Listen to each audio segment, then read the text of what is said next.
मन अशांत है।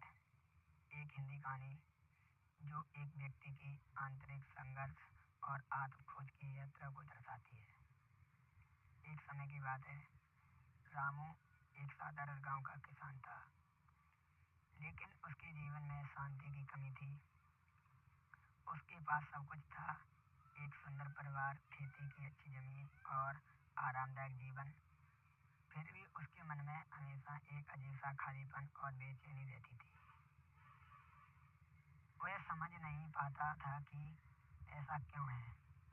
हर दिन वह खेतों में काम करता और अपने परिवार के साथ समय बिताता था, लेकिन रात में जब वह सोने जाता तो उसका मन अशांत हो जाता।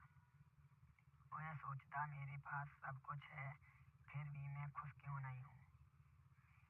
एक दिन वह गांव के एक बुद्धिमान बुजुर्ग से मिला और अपनी समस्या बताई, तो बुजुर्ग ने उसे बताया कि उसकी अशांति का कारण उसकी आत्मा की प्यास है, जो सिर्फ बाहरी चीजों से पूरी नहीं हो सकती।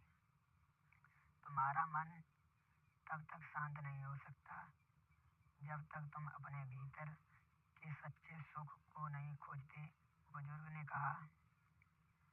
रामू ने उस दिन से आत्म अन्वेषण की यात्रा शुरू की।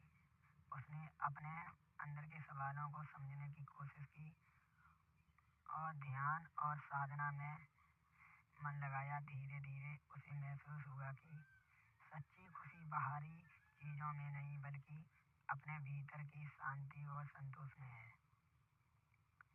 कई महीनों बाद रामू का जीवन पहले जैसा ही था, लेकिन अब उसका दृष्टिकोण बदल चुका था।